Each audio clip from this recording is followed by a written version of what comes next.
Hi everyone, Mark Lichtenfeld, Chief Income Strategist with the Oxford Club. Welcome to State of the Market, and thank you to everyone who has subscribed. We are up over 10,000 subscribers. That's amazing. So thank you. And if you haven't subscribed yet, go ahead and click that subscribe button. That way you'll never miss another State of the Market video. And hey, maybe we'll get up to 20,000 subscribers soon. All right, let's get to it. I know nobody really wants to think about taxes right now. I mean, we just got through tax season, except me, of course. I'm thinking about taxes all the time, and not because I'm some egghead bean counter. And by the way, no offense to accountants. Some of my best friends are accountants. But I'm thinking about taxes because I want to save you money. And you should be thinking about taxes all year long, not just in April. Now, you may have heard that here in the United States, we have a new president. It wasn't a huge story, so you may have missed it, but President Biden, during the campaign, did say he was going to raise taxes, and now he's putting your money where his mouth is. There's a lot of talk out there about taxes increasing on dividend income. So today, we're going to talk about where taxes are today, where they're likely going, and what you can do about them. All right, first, where taxes are today. For qualified dividends, or just regular dividends, you won't owe any tax if your taxable income is $40,400 or less if you're single, or $80,800 for joint filers.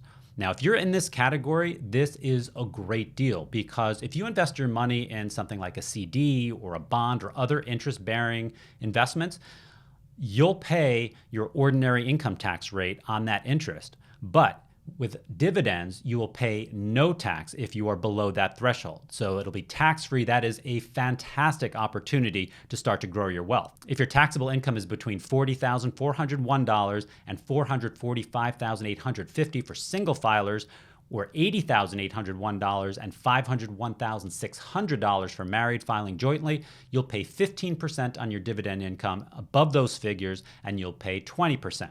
Now, the government also tax on a 3.8% tax on investment income if you earn $200,000 as a single filer and $250,000 married filing jointly. So the big question is, where are tax rates going from here? Now, President Biden proposed raising taxes on dividend income only for those who make $1 million or more. If that's the case, the proposal is that you would pay the top proposed income tax rate of 39.6%. Now, however, most people on Wall Street and in Washington do expect this to be negotiated lower to a rate somewhere in the 20s. So a few other notable developments when it comes to taxes on your investments. Now, capital gains will also be taxed at that 39.6% rate for those with incomes over $1 million. No change if your income is below that threshold. Currently, if you inherit an investment, your cost basis is stepped up to the price at the time of death of the person leaving you the money. So for example, if a parent bought a stock at $20 and left it to you and it was trading at $100 at the time of death, your new cost basis would be $100 and you wouldn't owe any tax on that gain. Not anymore if the gains are over $1 million. If that happens, your cost basis is the old cost basis, so you'll be on the hook for all of the taxes when you sell the stock, but only when you sell the stock, not before, with the exception of if the estate is large enough to incur an estate tax. That's a whole other story we'll get into some other time. If the gains are less than $1 million, you can still take advantage of the step-up cost basis, so that's a positive thing. So remember, these are only proposals at this point. This is not law, and we will very likely see some changes as negotiations take place. So the big question is, what do you do about all this? Well, if you make $1 million, sorry, Charlie, you're probably going to be out of luck. Your tax rates are going higher, and you won't be able to just sell your investments to avoid it because it will be retroactive to April, most likely. That way, you can't just dump your investments and not pay the higher tax rates. And also, it won't sink the market. So that's a little positive right there.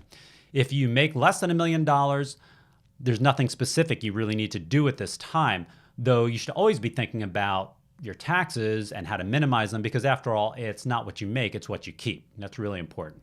So for example, here's something you can do even if you make less than $1 million. If you have both taxable and tax deferred accounts, hold your partnerships like MLPs in your taxable accounts because otherwise they're taking up space in your tax deferred accounts for an investment that's already tax efficient. So you want to leave that space open for things that pay dividends or pay interest that are less tax efficient. And if you need more information on MLPs, be sure to check out the video I did right here on this channel just a couple of weeks ago that explains all about MLPs, including the 3 top highest yielding MLPs. So I know you're going to want to take a look at that. Now, if you have a 401k at work, see if a self-directed 401k is available to you. It's not widely publicized, but about half of all 401ks do have the self-directed option. And all self-directed 401k is it's a 401k where you get to make the choices of what you want to put in there. Most 401ks, your human resources department decides which mutual funds you can select. A self-directed 401k, you're not limited by HR's choices. You pick whatever stock, whatever mutual funds you want, and it has all the same advantages of a regular 401k. And with the self-directed 401k, you can stuff it full of dividend payers and not pay any taxes on those dividends until you withdraw the funds. Now, another option is a health savings account, or HSA. Now, it's available to you if you're not enrolled in Medicare and if you have a high deductible health insurance plan. And you can put dividend payers, you can put stocks, you can put mutual funds in your health savings account. It lowers your taxable income, and this is really important, the money grows and can be withdrawn tax-free as long as you use the funds to pay for health expenses. So that is a great way to lower your taxable income, grow your money, and use it on something you're going to have to spend your cash on anyway. Lastly, don't make buy or sell decisions based solely on taxes. Sure, you want to minimize your taxes. You want to make everything as tax efficient as possible, but you don't want to avoid selling a winner just to avoid paying the taxes. If it's a winner and there's a good reason to sell the stock, take your profits, pay the tax, and move on.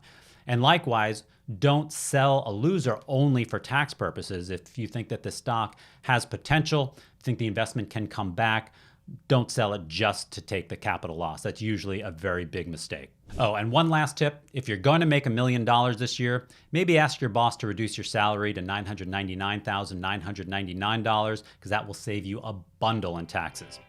All right, that'll do it for State of the Market this week. Thanks for watching. Be sure to check out my free e-letter, Wealthy Retirement, for wealth and income building ideas every day of the week. Just click on the link below. I'll see you next week.